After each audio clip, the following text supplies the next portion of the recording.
घूंघट हटा रहा हूं मैं, उससे आगे मैं नहीं बोलूंगा, लोग जानते हैं। तो नहीं, 2 सेकंड। तो घूंघट पर था, पर्दा अर्थात पर्दा, और पर्दा बाहरी नहीं, हमारे यहां घरों के अंदर भारत की संस्कृति है।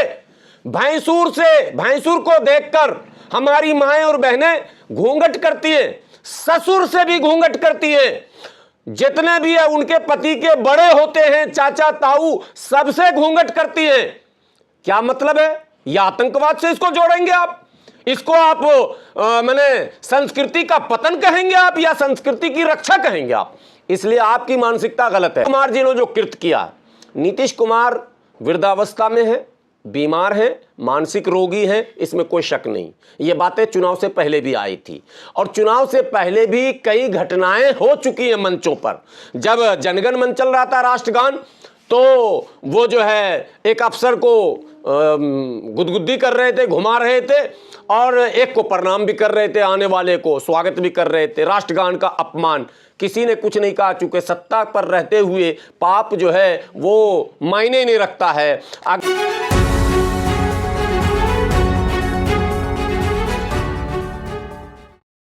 5 दिनों से लगातार तमाम सोशल मीडिया पर और टीवी चैनलों पर जो खबरें सबसे प्रमुखता के साथ चलाई जा रही हैं, वो खबर है बिहार के मुख्यमंत्री नीतीश कुमार जी ने एक नियुक्ति पत्र सौंपते समय जो मुस्लिम महिला का हिजाब खींचा, उसके बाद ये विवाद इतना तूल पकड़ लिया कि सिर्फ भारत के अंदर नहीं, विदेशी चैनलों में भी ये खबरें चलाई गई।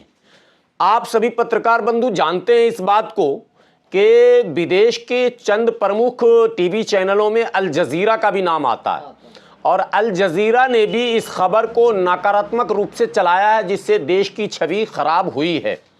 लेकिन उससे दुर्भाग्यपूर्ण घटना यह है कि माननीय बिहार के मुख्यमंत्री नीतीश कुमार जी के इस घृणित कार्य के बाद उनके समर्थन में आने वाले नेताओं में जो होड़ लगी, और कुछ मुस्लिम नेताओं ने उनके समर्थन में जो बेतुका बयान दिया, और उत्तर प्रदेश के माननीय मंत्री संजय निषाद जी ने जो बयान दिया वो और ही अधिक आपत्तिजनक बयान था।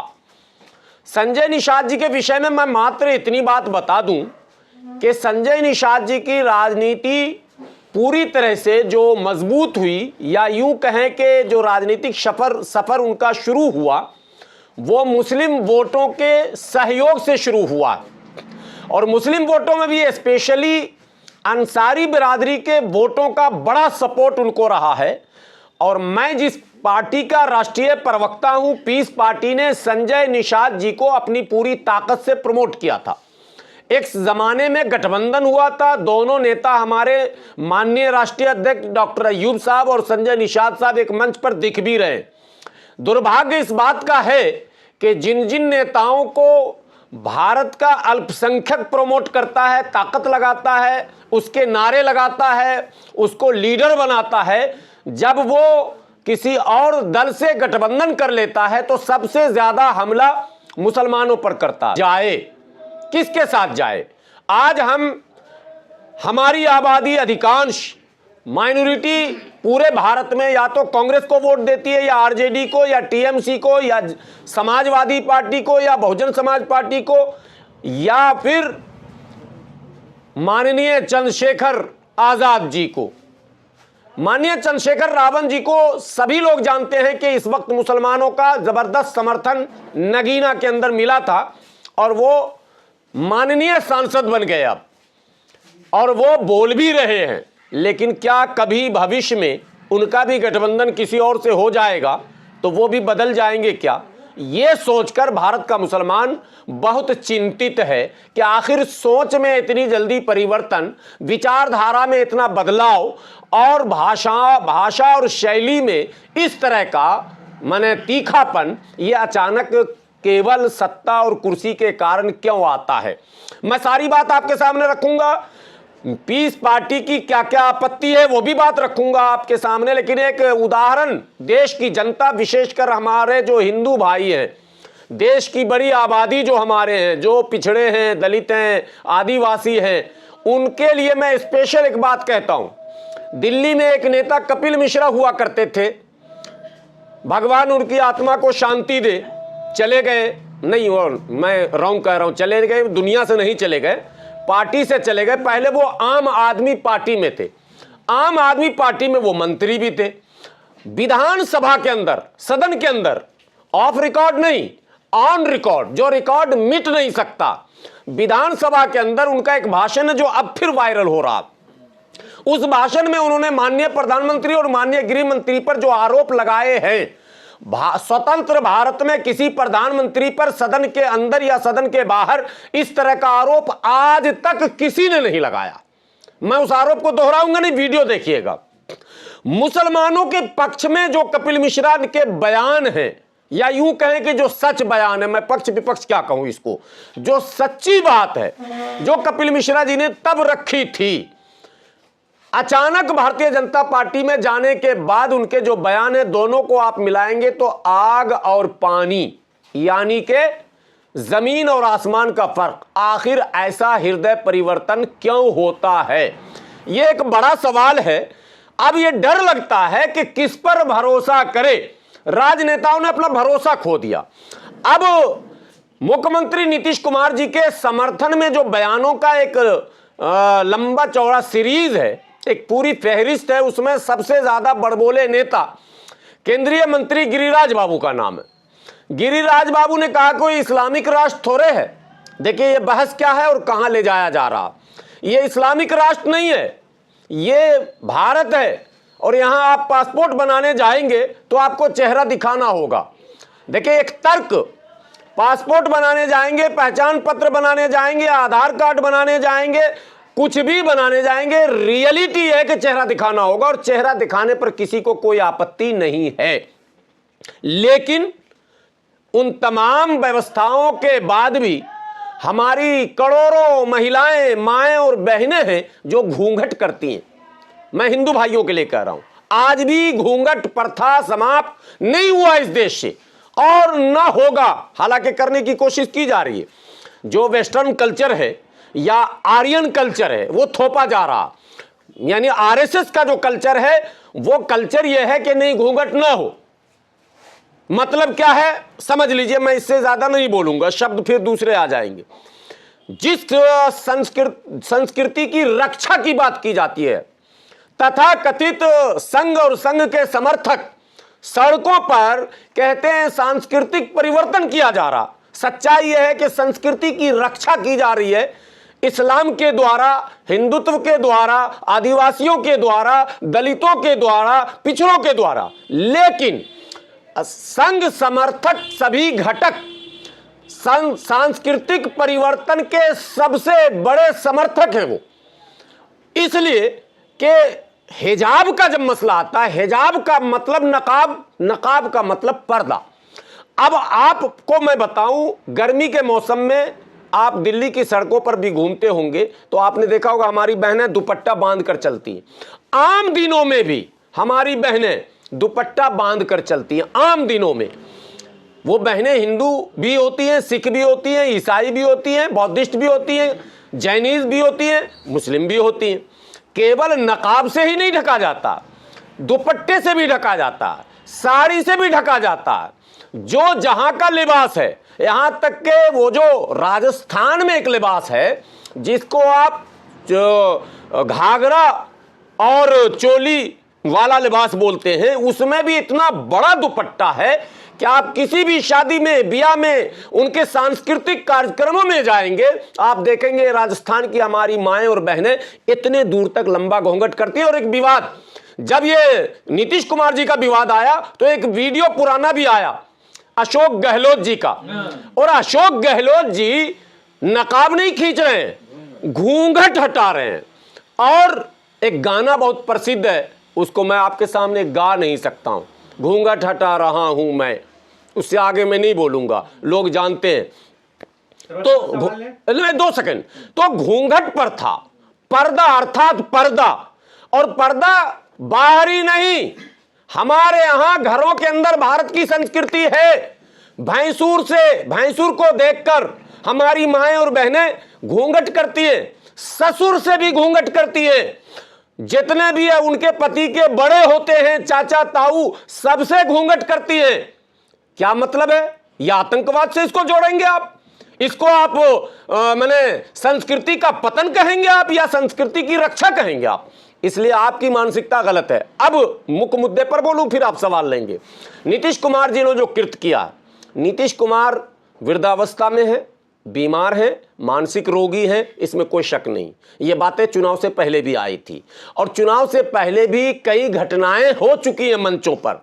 जब जनगण मन चल रहा था, राष्ट्रगान, तो वो जो है एक अफसर को गुदगुदी कर रहे थे, घुमा रहे थे, और एक को प्रणाम भी कर रहे थे, आने वाले को स्वागत भी कर रहे थे। राष्ट्रगान का अपमान, किसी ने कुछ नहीं कहा, चूंकि सत्ता पर रहते हुए पाप जो है वो मायने नहीं रखता है। अगर विपक्ष में आप हैं और छोटा पाप भी आपने कर दिया तो आपको जेल के सलाखों में 1-2 रात तो बिताना ही पड़ेगा, लेकिन सत्ता में है तो बड़े बड़े पाप दाब दिए जाते हैं। राष्ट्रगान का अपमान कोई मुस्लिम अगर कर दिया होता, गलती से भी, भूल से भी अगर उससे कोई गलती हो गई होती तो उसकी सजा उसको मिलती। लेकिन माननीय नीतीश कुमार ने मुख्यमंत्री के पद पर रहते हुए राष्ट्रगान का अपमान किया, कोई बाबीला नहीं मचा। पक्ष तो पक्ष, विपक्ष ने भी इसको मुद्दा नहीं बनाया। भतीजा जो उनके हैं, उन्होंने इतने हल्के में 75 विधायक थे तब इनके पास, उनके भतीजे के पास, जो बॉडी बिल्डर भी है, सेहत भी है, दौलत भी है, शोहरत भी है, पावर भी था, अब नहीं है। 75 विधायक थे तेजस्वी जी के पास। राष्ट्रगान का जब अपमान हुआ था, तेजस्वी जी ने भी मौन धारण किया, कोहराम मचा देना चाहिए था और उसी वक्त इस्तीफा ले लेना चाहिए था, नहीं हो सका। ये दुर्भाग्य है इस देश का कि सत्ता पक्ष के लोग गलती पर गलती करते हैं, विपक्ष के लोग चुप्पी पर चुप्पी साधे चले जाते हैं। अब नीतीश कुमार जी ने यह काम कर दिया। नीतीश कुमार जी को फौरन माफी मांग लेनी चाहिए थी सार्वजनिक रूप से। कौन है जो नीतीश कुमार को माफी मांगने से रोके हुए है? यह एक बड़ा सवाल है। क्या पर्दे के पीछे कोई और खेल चल रहा? यह आपत्ति की बात है। क्या उनको कवर फायर देने के लिए भाजपा और आरएसएस के लोग पूरी तरह से तैयार हो चुके हैं? क्या इसके अंदर भी इस्लाम और हिंदुत्व का एंगल ढूंढा जा रहा है?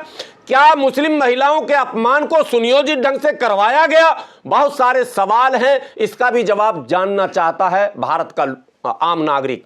लेकिन सबसे बड़ी निंदनीय घटना उत्तर प्रदेश में माननीय मंत्री संजय निषाद जी ने किया। बोला वो तो घूंघटे छू लिया था, कुछ और छू लेता तो, हिजाब ही छू लिया था, कुछ और छू लेता तो। ये शब्द समझिए। अरे मंत्री जी, आपका संस्कार वैसा है कि आप छूते ही रहते हो कुछ भी। पता नहीं क्या, कहां आपकी परवरिश हो गई। आप तो अच्छे भले जाति से संबंध आपका है। निषाद राज तो एक जाति ऐसी है जिसका हर जगह वर्णन आता है, आदर और सम्मान से नाम लिया जाता है। अरे पीस पार्टी के प्रदेश अध्यक्ष अरविंद निषाद जी से संस्कार सीख लेते कि निषाद कैसा होता है। आपने वो भी नहीं सीखा, हालांकि उसी पीस पार्टी ने आपको यहां तक पहुंचाने में बड़ी भूमिका निभाई है। कम से कम पीस पार्टी के प्रदेश अध्यक्ष माननीय अरविंद निषाद से सीख लेते, संजय निषाद, के इंसान को किस तरह की भाषा, किस तरह की बोली बोलनी चाहिए। ये शब्द के कुछ और छू लेता तो फिर बहुत कुछ होता। इतने पर भी अभी जो हुआ है यह विपक्ष के निकम्मेपन के कारण मामला हल्का है, वरना बवाल ही बवाल था। लेकिन विपक्ष का वीडियो भी ला दिया गया सामने। क्या और भी संस्कारी राजस्थान में थे, इसलिए विपक्ष चुप हो गई। कांग्रेस तो बोल ही नहीं सकती, उनके पास तो शब्द ही नहीं है। इस पर अनेकों सवाल है इस देश में। अब अंतिम बात मैं बोल दूं, फिर सवाल करेंगे। मेरे देश के लोगों, भारत में, स्वतंत्र भारत में संविधान का राज है। संविधान में धार्मिक स्वतंत्रता, सांस्कृतिक स्वतंत्रता दी गई है। संविधान में यह कहा गया है कि आप इच्छा अनुसार पहनेंगे। आप कुर्ता पाजामा पहने, कोट टोपी टाई पहने, पैंट पहने, धोती पहने, कुर्ता पहने, यहां तक कि आप नंगे रहे, इसकी भी अनुमति है, आजादी है। हमारे एक धर्म है हमारे देश में जहां नागा बाबा रहते हैं, नागा शब्द ही नागा। और एक जैन धर्म हमारे यहाँ, उनके भी धर्मगुरु बिल्कुल निर्वस्त्र रहते हैं। कोई रोकता है क्या? कोई टोकता है क्या? किसी ने आपत्ति की है क्या? भाई भारत है, भारत का संविधान उनको अनुमति देता है।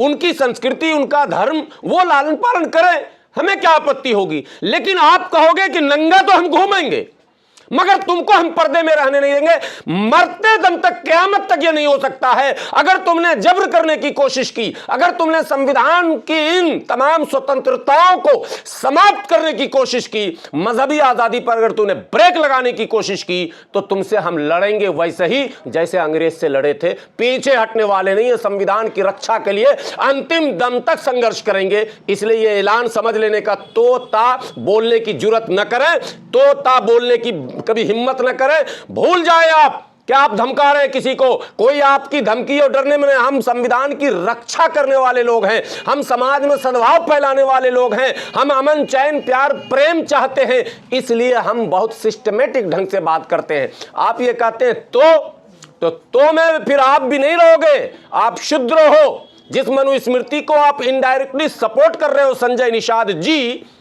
याद रखो कि आपका क्या होगा। आप तो कहते हो, आपको शर्म नहीं आई ये बात बोलते टाइम? आपने सोचा नहीं कि मैं क्या बोल रहा हूं, किसके लिए बोल रहा हूं? समस्त महिलाओं के सम्मान की रक्षा करना यह हमारा धार्मिक कर्तव्य, नैतिक कर्तव्य, सांस्कृतिक कर्तव्य और हमारा संवैधानिक कर्तव्य है। इसलिए हम कोई हिंदू मुसलमान की बात नहीं कर रहे हैं।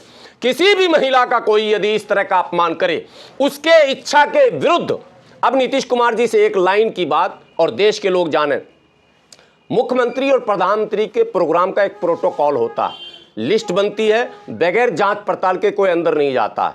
तो वो महिला नुसरत परवीन जो अंदर गई थी, क्या उनका जांच पड़ताल नहीं हुआ था? बगैर पड़ताल के आपने नियुक्ति पत्र भेज दिया था क्या? तमाम प्रोसेस को पूरा करने के बाद तो वो पात्र हुए थे। वो जो एलिजिबिलिटी टेस्ट होते हैं, वो तमाम टेस्ट तो हुए होंगे ना। ऐसे तो डॉक्टरी की नौकरी नहीं आपने दी थी, हालांकि वो क्लास 1 का नहीं था, 4th क्लास का ही था या तीसरे सी ग्रेड का था। लेकिन डी ग्रेड की भी अगर नौकरी होती है तो एक प्रोसेस होता है, उस प्रोसेस को पार करने के बाद जाकर नौकरी मिलती है। तो वो तमाम प्रोसेस पार करके नुसरत परवीन पहुंची थी और आपके मंच तक पहुंची थी, सारा सिक्योरिटी चेकअप हुआ था। अगर नीतीश कुमार जी को चेहरे पर शक था तो तमाम सिक्योरिटी के अफसरों को बर्खास्त कीजिए। आपकी सुरक्षा पर कभी भी सेंध लग सकता। अगर आपको लग रहा था कि नुसरत परवीन के चेहरे के पीछे कोई आतंकवादी तो नहीं आ गया और आपको डर था, आपके सुरक्षाकर्मी क्या कर रहे थे, डीएम क्या कर रहे थे, एसपी क्या कर रहे थे, दूसरे लोग क्या कर रहे थे। इसलिए अनेकों सवाल जनता दल यूनाइटेड के लोगों को, भारतीय जनता पार्टी के लोगों को, नीतीश कुमार के समर्थकों को इन तमाम सवालों का जवाब देना पड़ेगा। पीस पार्टी ऐलान करती है अंतिम दम तक, जब तक या तो न्यायिक कार्रवाई होगी हम न्यायालय का दरवाजा खटखटाएंगे, अन्यथा माननीय मुख्यमंत्री सार्वजनिक मंचों से आकर माफी मांगे, इससे कम कुछ भी नहीं। माफी अगर नहीं मांगेंगे तो हम फिर रास्ता न्यायिक ढूंढेंगे, हम कार्रवाई उन पर करवाएंगे।